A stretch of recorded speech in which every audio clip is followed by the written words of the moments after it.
Well, hey everyone, welcome to my sauna. Okay, so I would like first to express how happy I am to speak in front of you today at an event that I really consider that is becoming the event in the industry. So big kudos to Damian for the incredible organization. For the impressive lineup of a speaker. I'm not talking about me, okay? For the rest of the speaker. So this presentation is not about like a remarkable success, like how we UX research, how we got like a seat in the table. We don't have it. This is, in some ways, we have it, but not in the main table, okay? So this is going to be like a more like a different talk. I'm going to tell you the narrative that we use to articulate and to get the stakeholders buying support investment, right? So there are three ways, or at least I believe that there are three ways to get the stakeholders buying support and investment. The first is like you are one of the stakeholders. You don't need anything at all, right? Fine, amazing. The second is playing politics. And this is the moment where so many people, when you are saying playing politics, are saying, oh shit, I really hate it. It's the worst. It's like the worst thing that can happen in a company. Well, I'm sorry, guys. I think that in a different way. I think that playing politics is like having sex. Yes, like having sex. Almost everybody is having sex, but nobody wanted to describe what and how they do it. When we usually say playing politics, we are always talking about others' behavior, right? That colleague is playing politics. Oh, shit. We are not talking about us. And when we do it, we don't recognize that we are playing politics. The third way to get like the stakeholders buying is like by creating a compelling story. You are analyzing the industry, you are analyzing the maturity of your design team, the organization, the role, the stakeholders. You are creating a narrative that is aligned with that type of things. Also, you are defining like an action plan, and later you are measuring some of the results. Of course, this is like the way that we chose at Muse. I'm playing a little bit politics too, okay?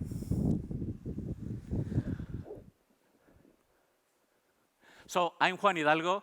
I joined Muse 2.5 years ago, and this photo is before the vacation, okay? So when I accepted the offer, Muse had like a very powerful product, a strong mission, and a UX design team consisted of just 4 UX designers and 1 UX manager. Today, we are very proud to say that our fully remote team has grown to 69, 70 designers, representing 27 different nationalities. Integrating product design, product content, design system, UX research, and service design, among other practices. All of us, we have a clear goal: maximize user disengagement to achieve our goal of zero screen. And I will tell you more about what is user disengagement. This is the visual representation of the talk that I'm going to present you. It's like we have a set of problems in the hospitality. We have like a small team. We didn't have influence in the decision making. So we needed to create a narrative, approach, a goal, an action plan in order to get the budget to be included in the strategy and to be working in the vision of the company. This is the table of content. As I said, the problem of the hospitality, how the narrative that we create, some of the action that we define, some of the results, and a project that we call Muse Beyond. Okay, but what is Muse? I'm really sure that many of you are saying, Muse, what a very weird, it's a cat, it's Mew, or something like that. Well, Muse is an ecosystem of solution tailored for the hospitality industry, serving both hoteliers and guests. Normally, when we are thinking about like a hotel, the best way to describe it is like a very complex system, right? So many roles, so many necessities, like a different type of department, food and beverage, revenue, finance, all that type of thing. I really love like to think that hotel is like an American football team. American football team, applying its playbook. So something is going to happen in the hotel, like a VIP arrival. And always there is like a set of plays, task. So, but instead of making touchdown, of course, the hotel, the main purpose is elevating the guest experience. I'm not saying revenue, of course, but if you don't have a really great guest experience, you're not going to have revenue because the guests are who brings the revenue to the hotel. So if the room is not available, the payment method is not working, or the billing system is failing, the guest experience suffers. Let me be very straightforward with this type of thing. The hospitality industry, the guest experience is everything, not something, everything.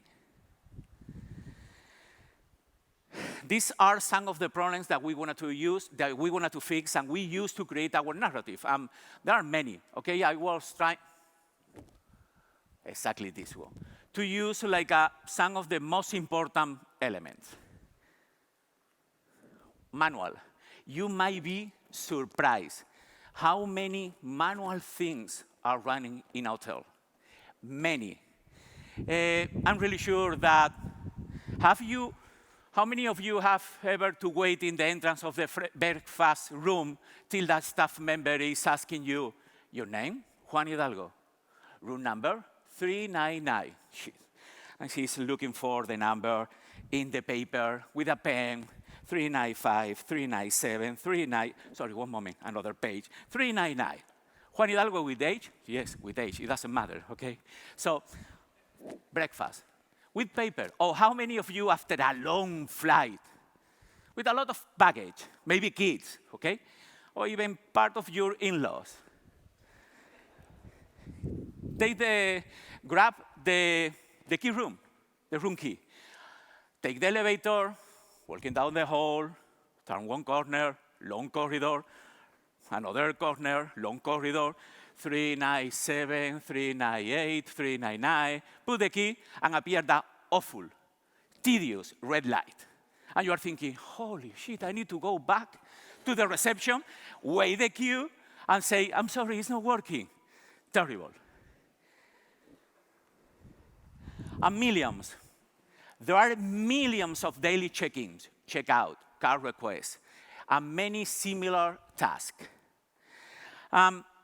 While there are many tasks that are required by law, like asking the ID, the identification, all that type of thing, there are many tasks that, as an industry, we didn't find a way to simplify or even to remove them, definitely. We need to think that all these processes consume thousands of hours, impacting both financial costs and your guest experience. So, learning. I don't know if you are aware about what is a property management system, like a PMS, but it's the core of a hotel. Manage all the reservations, the billing, check-in, everything, room assignment, absolutely everything. Normally, the hotelier described that switching the PMS is like an open-heart surgery because it's complexity and it's extensive integration with the hotel existing technology stack. So, the PMS is connected with the housekeeping, with the point of sale, that is the software that normally is used in the restaurant, with the room service, with the CRM, many, many, many tools, many hours of work, integration, and something that we tend to forget, that our users need to learn a new platform. That learning curve is something that we are forgetting as designers always. So, we have manual processes, millions of repetitive tasks, hours and hours of integration and learning. What do you think that is the common factor? I put it there, okay? Help me, okay? It's about time. It's about time. The people, they wanted to have more time to create connection with the customer, with their guest. So this is the narrative that we create around that. And that it wasn't only because one day that we decided this is going to be the line, this is going to be. We were aligning with our customer. We were trying to align with the industry. What is the main purpose of that software? What we should fix? And we decided that it's going to be finding more time for meaningful connection and creating remarkable moments. And why we added making those moments truly remarkable? Because we were adding the narrative that we created with the strong mission of Muse, creating remarkable solutions. At the end, the essence of hospitality lies in human connections, human experiences. And one of our main principles is always creating solutions that allow the hoteliers to spend more time with their guests. And one of the principles of our Muse design team is don't creating or releasing features or product to engage and trap the users in our platform. So, a strong narrative? Nah, it was like a very abstract, right? So, finding more time for meaningful connection, what the hell means that type of thing? Well, we made so many mistakes in the way. One of the biggest was assuming that our CPO, the founder, the rest of the stakeholders say, that's amazing, great, take my money, or something like that. It didn't work, okay? It didn't work. So we needed to be more tangible, explaining what we are going to do and how we are going to do it. So when we are talking, sorry, this one. So what was the way that we think that we are going to create a more tangible idea? Well, we built a story around an old concept called user disengagement. Principles, origins, like a definition. And this concept, I will tell you in the next slide, it helped our stakeholders to understand what we wanted to do, how we wanted to do it, and why we wanted to do it. But also, it helped us to create a strong message to be shared with our customers. We want to give them back their time. We want to give them back their time. So, a stakeholder, check. Marketing, check, check, was amazing. Customer, check. They really love it, the idea. So, in a nutshell, what we did was finding the root of the problem, the hospitality situation, creating like a glue that it was a story, and formulating what we are going to do and how we are going to do it. What I'm telling you today, and after a couple of days listening many of you, I really believe that more than asking for having a seat in the table, that we are asking for the same during the last 20 years, I'm very old, perhaps you didn't see it, trying to use your main superpower, and it should be storytelling. That is your main superpower. So when you are able to storytell it properly, they will come. There is a famous movie, it's not that famous, it's really bad, it's Field of Dreams with Kevin Costner, that he's listening like a boy saying, if you build it, they will come, okay? I think that is exactly that one. If you storytell it, they will come. And the investment and the buying will come. So, okay, but what is user disengagement, right? It's very weird. It's like a negative connotation, right? Disengagement. Well, two names come to my mind when I'm thinking about the user disengagement. Don Norman and Naoto Fukusawa. Don Norman is one of the founding fathers of the user experience. I'm very sure that we were reading 3,000 of his book, okay? So he believes that we can focus less on engagement and more on disengagement, on designing devices and systems that automate that tedious stuff that we don't want to deal with. And let us focus more on the moment that matter, human experience, human connections. Fukusawa's theory aims to create like a seamless user experience that allow the user, without any type of knowledge, to interact and know how to use a product or a system. There are many ways to describe and many definitions about the user disengagement. definition implying operational efficiency, excellence, but I really love this because it's highlighting the importance of what we are going to do and the impact not only in the hoteliers, in the entire hospitality industry. So, as a result of many of these conversations, with our founder, Richard Barter, we defined 4 user disengagement principles that will help us to redefine the relationship between our customers and our platform. First, that the unique time a user interacts with Muse, it should be to make a decision or take an action, both of which will be driven by a smart notification / actionable insight / artificial intelligence. Second, that we need to make every moment in the experience, sorry, I forgot the topic. Make time for the work that matters. Sorry, too long. So we wanted to minimize the interaction with the laptop to facilitate richer human experiences. In fact, if you are thinking about it, it's exactly the opposite what social media or gaming wanted, right? They wanted that you are always engaged with the system. We don't want that type of thing. We want exactly the opposite, that the hoteliers, the staff, and the people can dedicate time for the guests. And it's not very common, believe me. So, to make every moment better, we need to be extraordinary. One of the biggest ambitions of Muse is becoming a category of one company.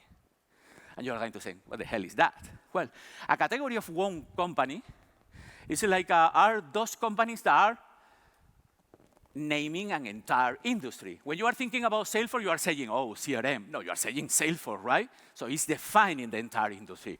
Or Uber, or Sonos, Squarespace, Wise. You are not talking about the industry. And fourth, is like the ultimate success measure for Muse is maximizing user disengagement for the entire company, not only for the Muse design team.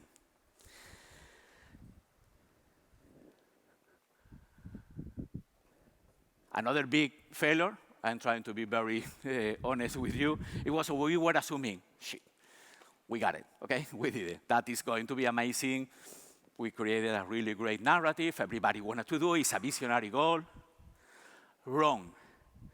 If what you are proposing is not included in the company strategy or in the department strategy, it won't lead to any progress. Nothing at all. It will be like a conversation between the designers. So it was a hard truth. So this is part of our R&D strategy from 2023. And the last line defines our goal. The visionary goal for us is to have no screen, 0 screen. The first time that I presented this one, it was in July 2022, in front of the entire company. Stakeholders, C-level, founders, CEO, everybody over there. And I presented with our principal designer, Hugo Bermudez. And when we finished the conversation, there were many people saying, oh, that's amazing. That is like, I don't know what the hell you are saying, but it's going to be great. Many people say, what the fuck, Juan? Sorry, I promise I'm not going to say fuck. So, what a surprise, Juan, okay? So, and other people say, are you brave or are you drunk? That was the most polite way to say it, okay?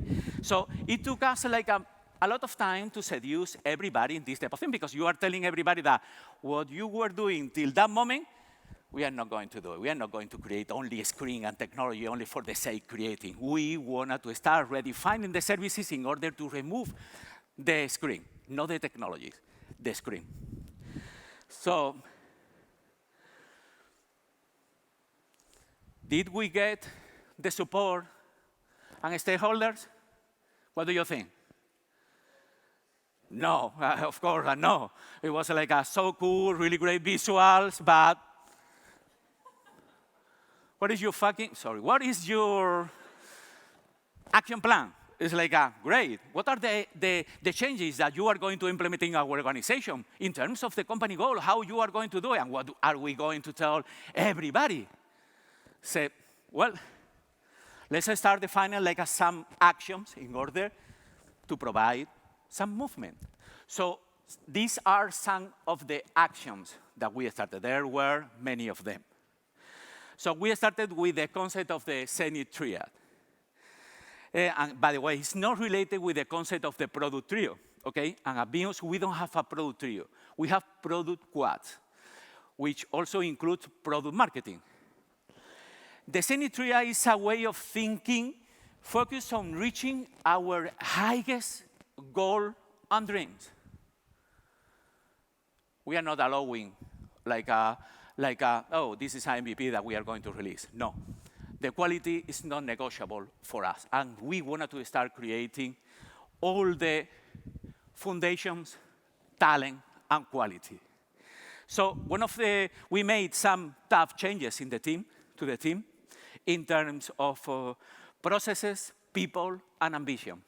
Another example about some of those changes, it was like we changed the way that we were hiring people.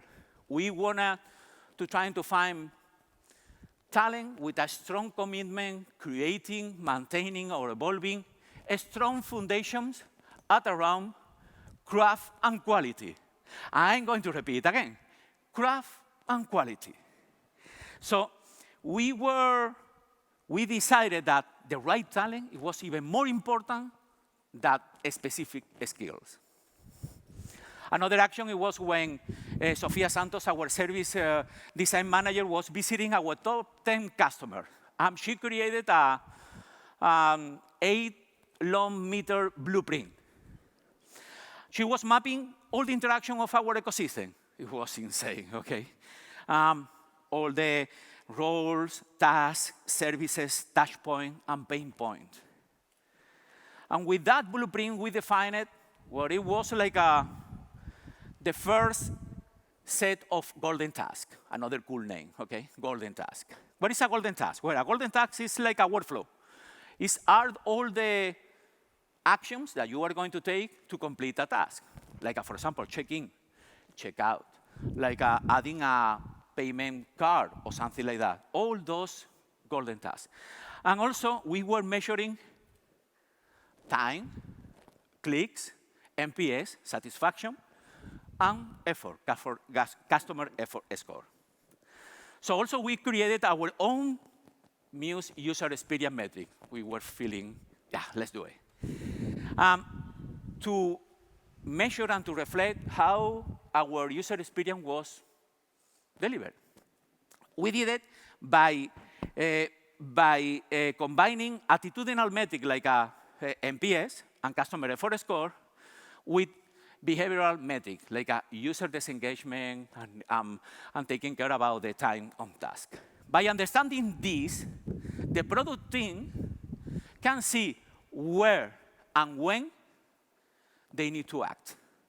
Because they were able to say, golden task of my product, what is happening, for example, in a property in Frankfurt, for example, and they can see what is happening, how they are performing certain tasks, and they can compare with the rest of the golden tasks in other cities, countries, region, and segmentation.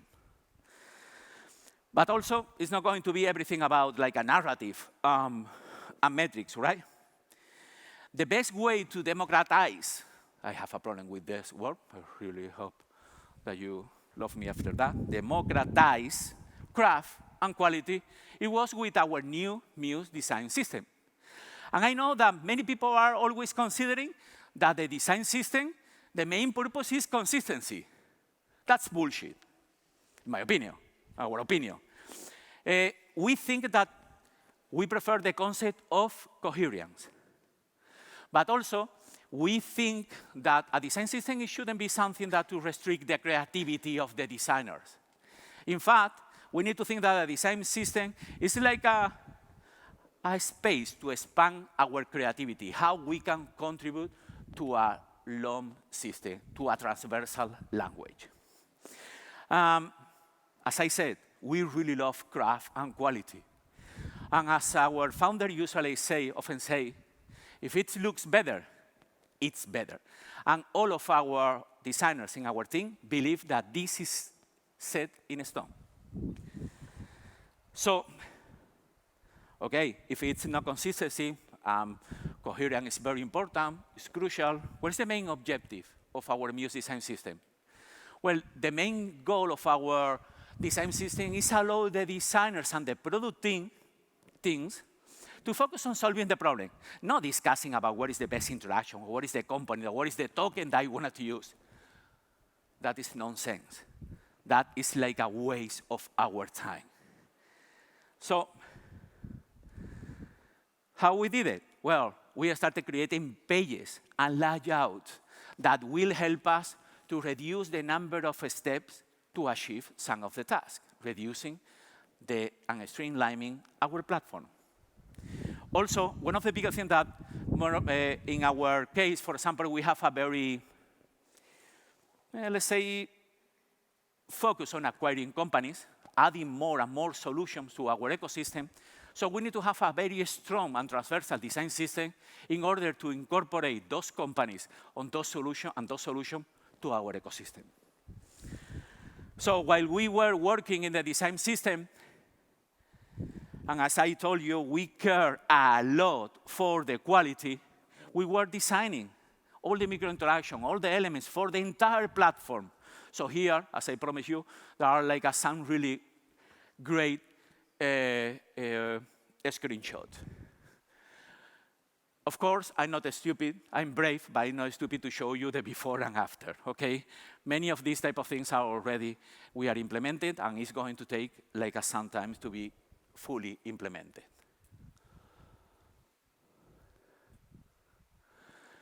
You reap what you sow. Well, after many, many months, presentation, workshop, slide, aligning with the business unit, discussing with everybody, we finally did it. We got the support, the budgeting, and the investment to start creating our organization, defining the foundations, hiring the talent that we were looking for. Back then, we were thinking, okay, and now what, right? What is going to be? What is the next step? Easy. Result. Results are what truly matters. So the question is like, is Muse having better results since that we are investing in design?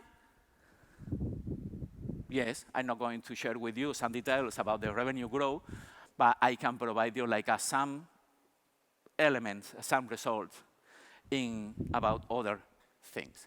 Like for example, like an external report, an external study indicated like that the hoteliers that implemented Muse, they had a 46% more time to spend with their guests. That's a lot of time. Or for example, like during the last year, in the last 12 months, all the new implementation and improvement in our platform help us to reduce in over 46% the time on task of the most frequent golden tasks. We are talking about thousands and thousands and thousands of hours. And that, of course, as you can imagine, is a lot of money for everybody. And guest experience. So, I'm going to be really honest, okay? I didn't want to say that one because I promised I'm going to be very polite today. I really hate NPS, okay? I really hate it. And I know that there are many really well-known design leaders that can tell you, it's not great for this one, for this one, for this one. It's amazing for that one, for that one. After my experience, NPS is useless, at least from my opinion. But it's a standard de facto metric, right? And there is something that I'm really sure that many of you know, but the investors really love to check the NPS. So from July 2023, that we have an NPS of 3 till July of this year, a couple of months ago, we have an improvement of 900%, from 3 to 31, 32. It's insane. And we can see like at the comment from the people how they are starting to say, hey, we are adding this improvement, and that is really helping me to make a better work. But what about hoteliers, right? Because we wanted that the hoteliers are getting more and more revenue, right? Well, RevPAM, revenue per available meter, shows how well a hotel can monetize all its assets. We are talking about parking lots, meeting room, all those type of facilities. So hotels that adopted Muse Spaces, a product where we invested heavily, get increase their total revenue per year in a 6%. So sometimes when we are discussing about how we can show the value of the design or the investment, all that type of thing, the metrics are already there. What we are doing is trying to create better business for our customers and creating a better platform and improving the quality of our user experience. So I'm really sure that you are aware there are many hundreds, thousands of kiosks out there. Thomas Lujure, one of our director of design, and his team redesigned our kiosk. I think it was 2 years ago, right? Focusing in the quality. When I'm saying in the quality, I'm saying in the quality. Taking care about each microcopy, each micro interaction, everything, absolutely everything. And the redesign of the kiosk had a very great impact, boosting kiosk upsells by over 50% in a year. That it was huge, and it was a really great success to continue always our discussion that the quality is the best business plan, period. And what is the Muse Beyond? What is going to happen in the future? Well, this is one of my favorite quotes. The best way to predict the future is to create it. I'm going to be really honest with you. 3 months ago, in another conference that I was speaking, the speaker before me was using the same quote, but she said that the author was Abraham Lincoln. And I was like, shit, I don't. And I was looking for, there are many ways that many people are saying it was Peter Drucker, Abraham Lincoln. Abraham Lincoln was there before, so I don't care. The bigger thing is this quote defines who we are, the Muse design mindset. So a year ago, we started brainstorming. We created let's say a special force, a SWAT team, and we had an offsite in Madrid, in Spain. We started creating crazy things, discussing about how it's going to be the technology in 10 years. 10 years, guys. And what is going to be the role of Muse in 10 years. Only about the hospitality industry and many other industries. So it was perhaps one of the best experiences in my entire career. The level of creativity, the level of innovation, it was absolutely insane. So among many ideas that I could talk for hours about what we were discussing about new materials, new surfaces, customizable room really based in guest preference, past behavior, or needs.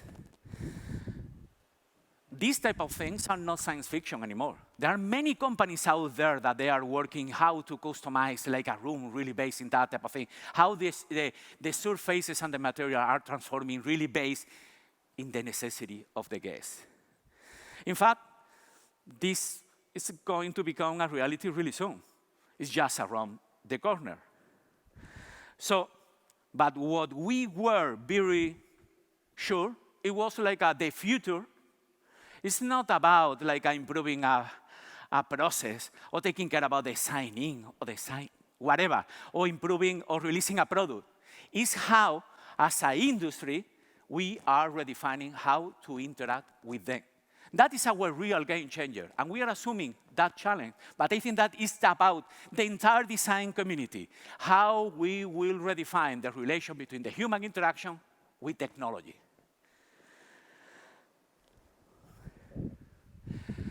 Just a disclaimer. I know that, I'm really sure that, okay, guys, you were presenting a screen and you showed me a screenshot. What the fuck, sorry. What the hell is that type of thing of a zero screen? Well, just a disclaimer. While the zero screen approach, it will take us some time to be fully implemented and gradually becoming a reality, there is no doubt that it will be a reality in a near future. A future that perhaps we can show you next year at the same conference, or I really think that it will be too soon. In any case, thank you for everything, and I really hope that you enjoy the talk, and perhaps you have some questions. Thank you.